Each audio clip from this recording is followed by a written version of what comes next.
Welcome to Taryn Study. I'm Taryn Tyler, and this is where I study. Today I'm going to read you a story. This is from the Grimm brothers, Rapunzel. There were once a man and a woman who had long in vain wished for a child. At length the woman hoped that God was about to grant her desire. These people had a little window at the back of their house, from which a splendid garden could be seen, which was full of the most beautiful flowers and herbs. It was, however, surrounded by a high wall, and no one dared to go into it because it belonged to an enchantress who had great power and was dreaded by all the world. One day, the woman was standing by the window and looking down into the garden when she saw a bed which was planted with the most beautiful rampion, Repunzel, and it looked so fresh and green that she longed for it and had the greatest desire to eat some. This desire increased every day, and as she knew that she could not get any of it, she quite pined away and looked pale and miserable. Then her husband was alarmed and asked, "What aileth thee, dear wife?" "Ah," she replied, "if I can't get some of the rampion, which is in the garden behind our house, to eat, I shall die." The man, who loved her, thought, "Sooner than let thy wife die, bring her some of the rampion thyself, let it cost thee what it will." In the twilight of the evening he clambered down over the wall into the garden of the enchantress, hastily clutched a handful of rampion, and took it to his wife. She at once made herself a salad of it, and ate it with much relish. She, however, liked it so very much, that the next day she longed for it 3 times as much as before. If he was to have any rest, her husband must once more descend into the garden in the gloom of evening. Therefore he let himself down again, but when he had clambered down the wall he was terribly afraid, for he saw the enchantress standing before him.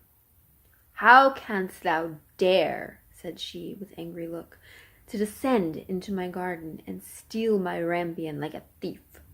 Thou shalt suffer for it." "Ah," answered he, "let mercy take the place of justice. I only made up my mind to do it out of necessity. My wife saw your rampion from the window and left such a longing for it that she would have died if she had not got some to eat." Then the enchantress allowed her anger to be softened, and said to him, "If the case be as thou sayest, I will allow thee to take away with thee as much rampion as thou wilt, only I make one condition. Thou must give me the child which thy wife will bring into the world. It shall be well treated, and I will care for it like a mother." The man, in his terror, consented to everything, and when the woman was brought to bed, the enchantress appeared at once, gave the child the name of Repunzel, and took it away with her. Rapunzel grew into the most beautiful child beneath the sun. When she was 12 years old, the enchantress shut her into a tower which lay in the forest, and had neither stairs nor doors, but quite at the top was a little window. When the enchantress wanted to go in, she placed herself beneath it and cried, "Rapunzel, Rapunzel, let down thy hair to me."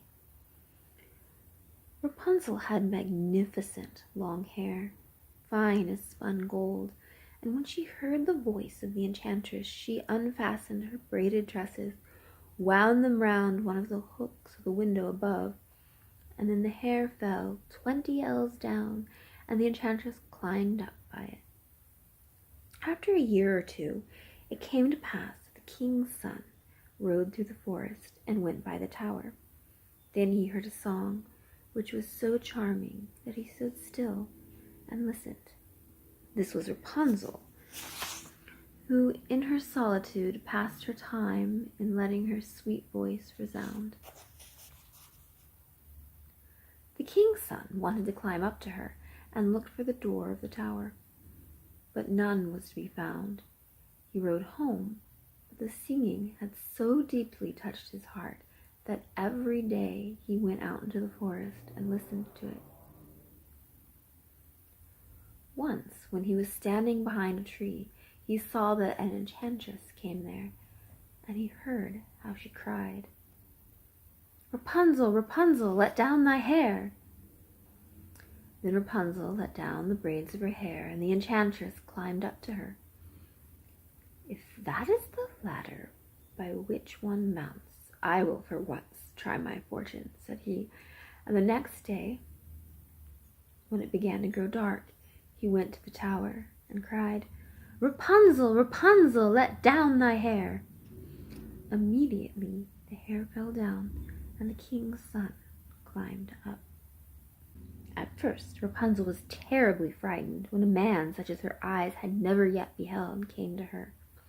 But the king's son began to talk to her quite like a friend, and told her that his heart had been so stirred that it had let him have no rest, and he had been forced to see her. Then Rapunzel lost her fear, and when he asked her if he would take him for her husband, and she saw that he was young and handsome, she thought, "He will love me more than old Dame Gothel does." And she said yes, and laid her hand in his. She said, "I will willingly go away with thee, but I do not know how to get down. Bring with thee a skein of silk every time that thou comest, and I will weave a ladder with it. And when that is ready, I will descend, and thou wilt take me on thy horse." They agreed that until that time he should come to her every evening, for the old woman came by day. The enchantress remarked nothing of this until once Rapunzel said to her, "Tell me, Dame Gothel, how it happens that you are so much heavier for me to draw up than the young king's son. He is with me in a moment." "Ah, thou wicked child," cried the enchantress, "what do I hear thee say? I thought I had separated thee from all the world, and yet thou hast deceived me." In her anger she clutched Rapunzel's beautiful tresses, wrapped them twice round her left hand, seized a pair of scissors with the right, and snip, snap, they were cut off, and the lovely braids lay on the ground. And she was so pitiless that she took poor Rapunzel into a desert, where she had to live in great grief and misery. On the same day, however, that she cast out Rapunzel, the enchantress in the evening fastened the braids of hair which she had cut off to the hook of the window, and when the king's son came and cried, "Rapunzel, Rapunzel, let down thy hair," she let the hair down. The king's son ascended, but he did not find his dearest Rapunzel above, but the enchantress, who gazed at him with wicked and venomous looks. "Aha!" she cried mockingly, "thou wouldst fetch thy dearest, but the beautiful bird sits no longer singing in the nest. The cat has got it, and will scratch out thy eyes as well. Rapunzel is lost to thee, thou wilt never see her more." The king's son was beside himself with pain, and to his despair he leapt down from the tower. He escaped with his life, but the thorns into which he fell pierced his eyes. Then he wandered quite blind about the forest, ate nothing but roots and berries, and did nothing but lament and weep over the loss of his dearest wife. Thus he roamed about in misery for some years, and at length came to the desert where Rapunzel, with the twins to which she had given birth, a boy and a girl, lived in wretchedness. He heard a voice, and it seemed so familiar to him that he went towards it. And when he approached, Rapunzel knew him, and fell on his neck and wept. 2 of her tears wetted his eyes, and they grew clear again, and he could see with them as before. He led her to his kingdom, where he was joyfully received, and they lived for a long time afterwards, happy and contented.